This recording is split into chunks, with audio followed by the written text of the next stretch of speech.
Vamos ler a palavra de Deus em Deuteronômio capítulo 21, e que a graça do nosso Senhor Jesus nos encha nessa manhã. Deuteronômio 21. Se na terra que o Senhor seu Deus lhes dá para que tomem posse dela, alguém for achado morto, caído no campo, sem que se saiba quem o matou, os anciãos e juízes devem sair e medir a distância entre o morto e as cidades ao redor. Os anciãos da cidade mais próxima do morto tomarão uma novilha do rebanho que ainda não tenha sido usada no trabalho, nem puxado com o jugo, e a trarão a um vale de águas correntes que não foi lavrado, nem semeado, e ali naquele vale desnucarão a novilha. Então se aproximarão os sacerdotes, filhos de Levi, porque o Senhor, o Deus de vocês, os escolheu para o servirem e para abençoarem em nome do Senhor e por sua palavra, decidirem toda demanda e todo caso de violência. Todos os anciãos dessa cidade mais próxima do morto levarão as mãos sobre a novilha desnucada no vale e dirão: as nossas mãos não derramaram este sangue, os nossos olhos não viram quem o derramou.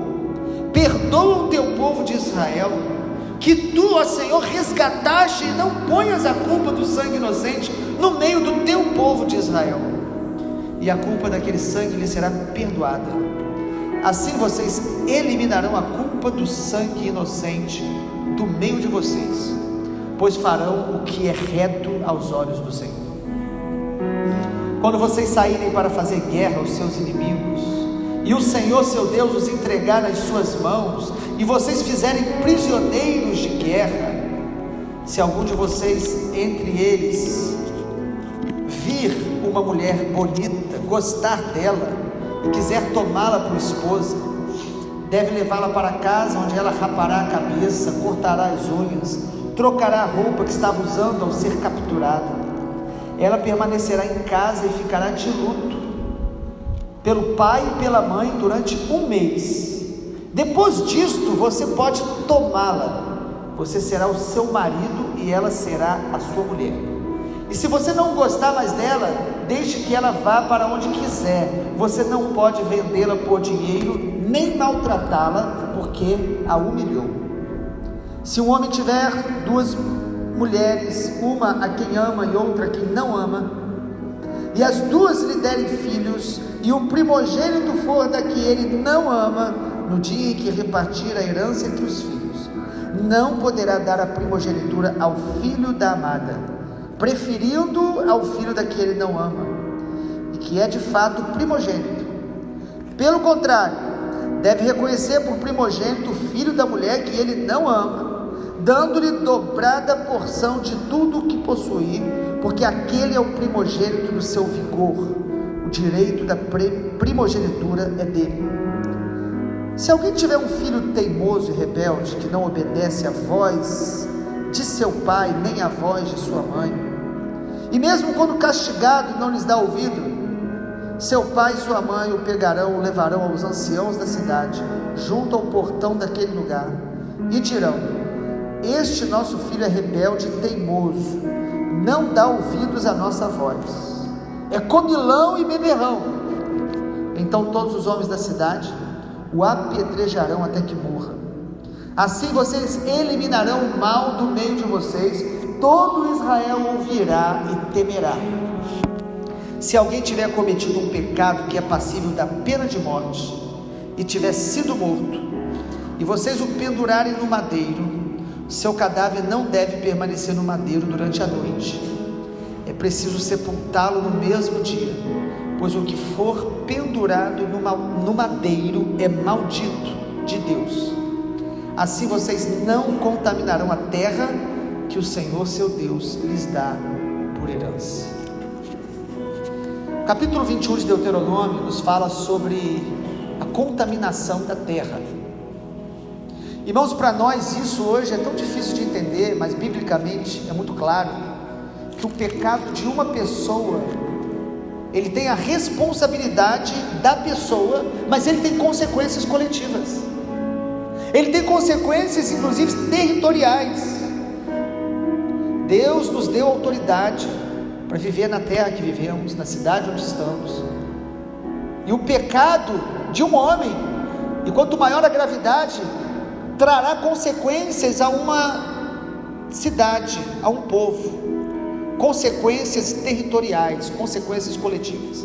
E o capítulo 21 nos ensina como lidar com os pecados que estão manchando a nossa terra, que estão ferindo a nossa cidade, a nossa coletividade. Primeiro, a partir do versículo 1 de Deuteronômio 21, o Senhor nos fala que os sacerdotes devem tomar uma posição diante do pecado que está sendo evidenciado. O texto fala: se aparecer alguém morto, caído no campo, e ninguém sabe quem matou. Versículo número 1. Se isso acontecesse hoje, e acontece, vão chamar as autoridades, vão chamar os órgãos responsáveis para poder saber o que aconteceu. A sociedade fica chocada, fica apreensiva, fica amedrontada. Mas você sabe o que o povo de Deus fazia e deveríamos fazer? O povo de Deus deveria se reunir e fazer uma avaliação daquela questão, avaliar, discernir de maneira coletiva, como sacerdote, como povo do Senhor. Observe no versículo de número 5: se aproximarão os sacerdotes, filhos de Levi, porque o Senhor Deus de vocês os escolheu para servirem, para abençoar, por sua palavra, decidirem toda demanda em todo caso de violência. Ou seja, nós deveríamos pedir a Deus discernimento espiritual desses crimes, da corrupção, da violência, das coisas que vão acontecendo em nossas cidades. Nós deveríamos nos posicionar diante de Deus. Nós deveríamos estar diante do Senhor para compreender, para discernir: Senhor, o que o Senhor quer nos mostrar com tanta violência, com tanto crime, com tanta corrupção em nosso estado, em nossa cidade? Sabe o que o Senhor está dizendo aqui, irmãos? Nós não podemos ficar indiferentes ao pecado, indiferentes à criminalidade, indiferentes à violência, indiferentes ao sangue inocente derramado, porque nesse caso não se sabe. Aqui está falando de um crime que não se sabe quem realmente cometeu. Nem isso deveria nos tornar indiferentes. Nós não devemos estar indiferentes aos pecados da nossa cidade, do nosso estado, da nossa nação. Todos os dias, milhares de abortos, todos os dias, pessoas sendo mortas, corrupção. Nós deveríamos, como igreja, nos reunir e procurar ouvir o Senhor, discernir. É isso que primeiro eles deveriam fazer: se reunir e discernir pela palavra toda demanda e todo caso de violência, procurar ouvir o que o Senhor quer nos mostrar com tudo isso. Em segundo lugar, a gente percebe em Deuteronômio 21 o que Deus espera da gente diante desses pecados que contaminam a terra. Perceba, Deus espera que a gente se posicione com orações de arrependimento e confissão. Também é algo que a nossa cultura parece que não consegue entender de maneira muito clara, mas quem lê a Bíblia percebe que na Bíblia quem pede perdão não é só a pessoa que comete o crime. Na Bíblia, quem é do Senhor, o povo de Deus, os sacerdotes do Senhor, que param para ouvir o Senhor, vão pedir perdão pelos pecados da sua cidade, do seu povo, da sua família, daqueles que ele nem conhece. Vai se colocar diante do Senhor, porque amado Deus é santo, e Ele nos colocou na terra para que a gente possa abençoar a terra, para que a gente possa cuidar da terra. Você é responsável pelo território que Deus te colocou. Se você é do Senhor, você vai ter esse entendimento como um sacerdote do Senhor. Então, se está tendo criminalidade perto da gente, se está tendo qualquer tipo de pecado que está realmente evidente, que está ofendendo a santidade, a justiça de Deus, nós deveríamos estar chorando diante do Senhor, pedindo perdão ao Senhor pelos pecados de outros. Não é só quando acontece na sua família, não é só quando acontece perto da gente. O texto está falando, lógico, do nosso território. Nós deveríamos chorar mais pelos pecados que estão todos os dias expostos através da mídia. oração de arrependimento e de confissão. Perceba, olhe na sua Bíblia para você ter a certeza do que está escrito. Versículo de número 7: e dirão, na oração deles, as nossas mãos não derramaram este sangue, os nossos olhos não viram quem o derramou. Perdoa o teu povo de Israel, que tu, ó Senhor, resgataste. Não ponha a culpa do sangue inocente no meio do teu povo de Israel, e a culpa daquele sangue lhe será perdoada. Nós precisamos pedir perdão pelas culpas históricas, geracionais, que a nossa nação, que a nossa cidade, que a nossa família comete e cometeu. Para quê? Para que o Senhor, ouvindo a nossa oração de confissão, de arrependimento, Ele perdoe o pecado da terra, as consequências coletivas, que o Senhor trate com esta ferida, porque a terra fica ferida pelo pecado. Uma terra debaixo de maldição expulsa os seus moradores, as pessoas começam a sair dali, as pessoas adoecem ali espiritualmente e emocionalmente. Os demônios, eles exercem jurisdição com liberdade quando o pecado é deliberado por uma cidade, por uma nação, por um povo, por uma família. Então, amado, Deus espera de você, quanto mais eu e você conhecemos o coração de Deus, mais nós vamos aprender a fazer confissão, arrependimento por identificação. Nós pedimos perdão no lugar dos nossos filhos, nós pedimos perdão no lugar dos nossos políticos, nós pedimos perdão no lugar de pessoas dentro da congregação que às vezes estão pecando contra o Senhor, e isso torna o nosso coração mais quebrantado, isso atrai a misericórdia de Deus. Foi essa oração que Abraão fez por Ló, foi essa oração que Daniel fez no capítulo 9, dizendo: Senhor, nós temos pecado contra ti. Daniel era um homem de Deus, um homem santo, mas ele sente a carga daquele pecado que trouxe destruição para a sua terra, para o seu povo. Foi essa oração de Neemias no capítulo 1. E o que Jesus fez na cruz do Calvário? Ele estava intercedendo por nós, clamando para nos perdoar, para nos purificar, para nos reconciliar com Deus, para que a justiça de Deus fosse restabelecida. Amado, Deus espera de nós posicionamento para sarar a nossa terra. E se nós formos este que pecou e ninguém sabe, nós deveríamos estar pedindo perdão, confessando, para que a nossa vida seja uma bênção para a terra onde Deus nos plantou, para a família onde Deus nos plantou. Então a oração de arrependimento vai remover a culpa da terra. Eu creio que no Brasil, no estado do Rio de Janeiro onde estamos, em muitas cidades da nossa nação, nós precisamos de uma igreja que venha discernir isso espiritualmente e venha pedir ao Senhor essas cargas do coração de Deus, para nos arrependermos dos pecados da nossa coletividade. Em terceiro lugar, para a gente poder também só comentar um pouco ainda mais o texto também fala, amado, que para que a gente possa ser bênção em nossa terra e atrair a bênção de Deus sobre a terra, nós precisamos respeitar a dignidade humana, a dignidade do ser humano. Ele não precisa ser convertido, ele não precisa ser alguém próximo a nós. O texto fala que numa guerra, se um homem se apaixonasse por uma mulher, e até hoje nós temos leis que mesmo na guerra deveriam ser respeitadas, o homem poderia até casar com aquela mulher que foi pega como prisioneiro, mas ele deveria tratá-la com respeito. Que coisa maravilhosa. Deus, Ele é um Deus que Ele respeita a dignidade humana. Sabe, há muita gente que desrespeita por várias razões.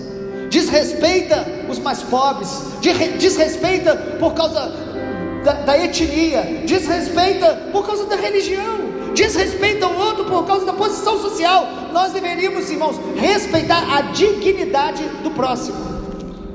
Quem é do reino sabe disso.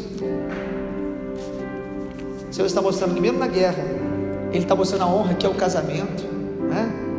A honra na família. Olha só a relação de como os pais tratam os filhos. O primogênito deve ser honrado por ser primogênito. Isso na cultura bíblica tem todo um princípio espiritual por trás disso. O que o Senhor está dizendo é o seguinte: respeite o próximo, respeite as leis, respeite a sua família, respeite os seus filhos.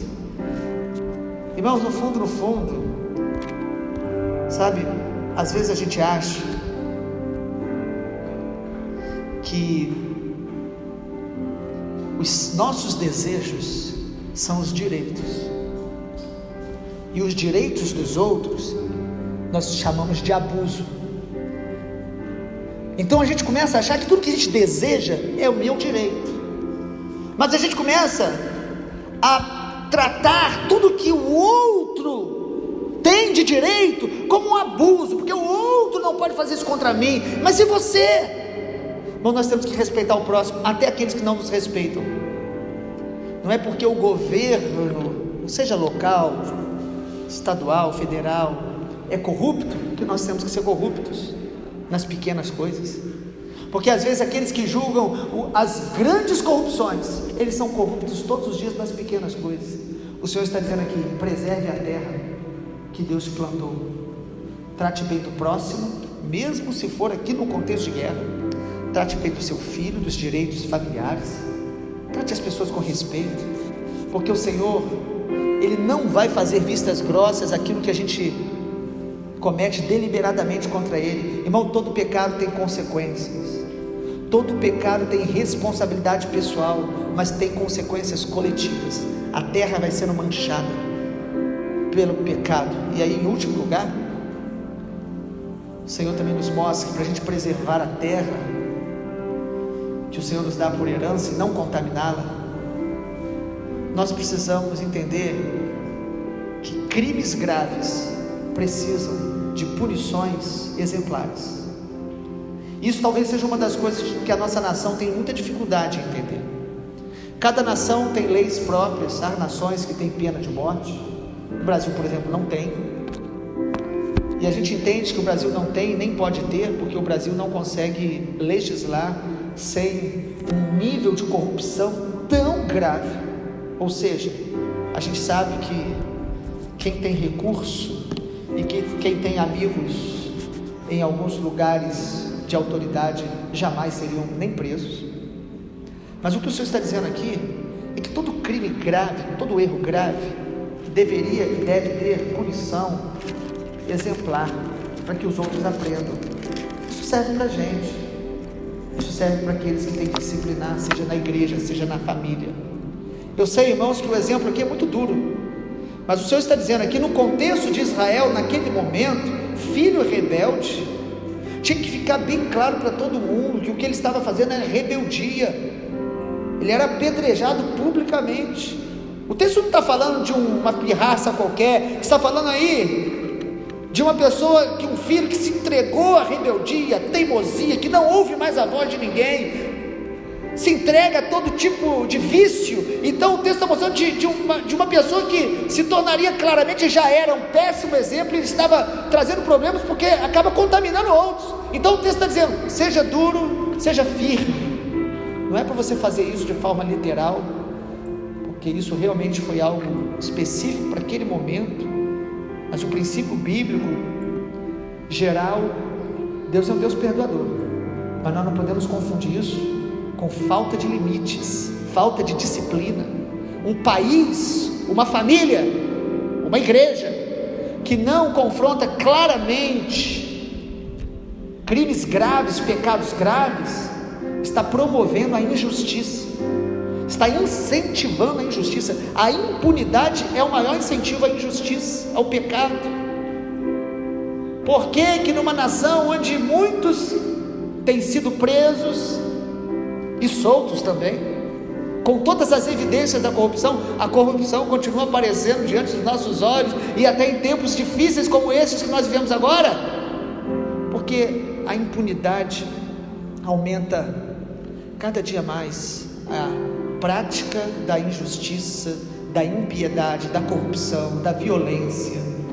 Nós precisamos entender que Deus é um Deus justo, e isso não é para a gente ficar desejando vingança sobre as pessoas, mas nós devemos ser o povo que ama a correção de Deus, que ama a correção de Deus primeiro na nossa própria vida, e também que ora para que o Senhor corrija pessoas, para que eles se consertem, e para que o nome do Senhor não seja blasfemado, mas que o nome do Senhor seja glorificado.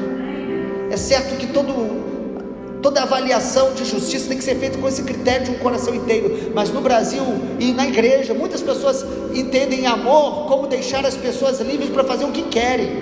O amor de Deus coloca limites para nos proteger e para proteger os demais de não serem influenciados por uma cultura da impunidade, da injustiça e da irreverência, da falta de respeito com a família, da falta de respeito com o próximo e, sobretudo, da desonra ao nome do Senhor. Então glorifique a Deus quando a justiça de Deus ela é manifestada. O término do texto fala sobre os que tiverem cometido um pecado passível de pena de morte, e aqui fala que alguns eram pendurados no madeiro até para serem vistos, porque há crimes hediondos, para que as pessoas vissem aquilo e falassem: que coisa horrível que aquela pessoa fez. E aí que vem o texto que fala que deveria ser tirado do madeiro, porque maldito era aquele que foi colocado no madeiro. E o que o Senhor Jesus fez por nós? Ele, sendo Filho de Deus, o Santo de Deus, o Cordeiro de Deus, ele se entregou por nós, e ele morreu na cruz, ele se tornou em nosso lugar rejeitado por Deus. Deus lançou sobre Jesus todos os nossos pecados, as nossas maldições. O castigo que nos traz a paz, Isaías 53 diz, estava sobre ele, e por suas pisaduras nós fomos sarados. Sabe, amado, o sangue de Jesus nos purifica e perdoa de todo pecado, mas o perdão de Deus não é uma graça barata. Custou a vida de Jesus, a entrega de Jesus, custou Jesus levar sobre si todas as nossas dores e maldições. A minha oração é que nós possamos clamar pela justiça de Deus, pelo reino de Deus, pela cura de Deus em nosso território, a começar em nós, em nossa casa, em nossa cidade, em nossa nação. Nós podemos e devemos clamar por isso. A Bíblia em 2 Crônicas 7,14 tem a promessa que resume muito bem isso: se o meu povo, e é conosco, é a igreja, o que sara uma nação é uma igreja que intercede, que se humilha, que se arrepende e que se santifica. Se o meu povo, que se chama pelo meu nome, se humilhar, orar, me buscar, se converter dos seus maus caminhos, então o Senhor promete: eu ouvirei dos céus, perdoarei os seus pecados e sararei a sua terra. Pecado fere a terra. A palavra sarar ali é a palavra rafá, é a mesma palavra para cura física. A terra fica contaminada. O Brasil tem muitas contaminações. Nós precisamos continuar nos posicionando em clamor e intercessão. E para concluir, é bom lembrar que alguns dizem: mas nós estamos no final dos tempos, então tudo vai piorar mesmo. Sim, e é verdade, mas a Bíblia tem promessas de que a noiva de Cristo, a igreja de Jesus, ela vai experimentar uma restauração profunda no final dos tempos. Então haverá um remanescente clamando pela graça de Deus, influenciando o seu território, manifestando a justiça de Deus. E se uma nação endurecer muito o coração, essa nação vai perseguir a gente, vai resistir ao evangelho em nós, mas nós estaremos fazendo a nossa parte de intercessor e de sacerdote de Deus, até que o Senhor Jesus venha, e Ele virá. Vamos orar. Pai, nós queremos ser canais da Tua graça, do Teu amor, na nossa casa, na nossa família, na nossa terra. Eu oro para que o Senhor nos ensine, Espírito Santo, nos ensine a sermos sacerdotes do Senhor nesse tempo, que intercedem dia e noite, que se humilham diante do Senhor, que confessam os seus pecados pessoais e coletivos, que têm um coração quebrantado diante da iniquidade que contamina a terra. Senhor, usa-nos para a glória do Senhor, que o sangue de Jesus esteja tocando a nossa cidade, o estado do Rio de Janeiro, o Brasil. O sangue de Jesus purifique a nossa terra e nos torne, Senhor, uma nação que vai cooperar com a última colheita antes da volta do Senhor, onde as nações ouvirão o evangelho do reino de Deus e o Senhor virá. Louvado seja o Senhor, em nome de Jesus nós pedimos, amém, Senhor.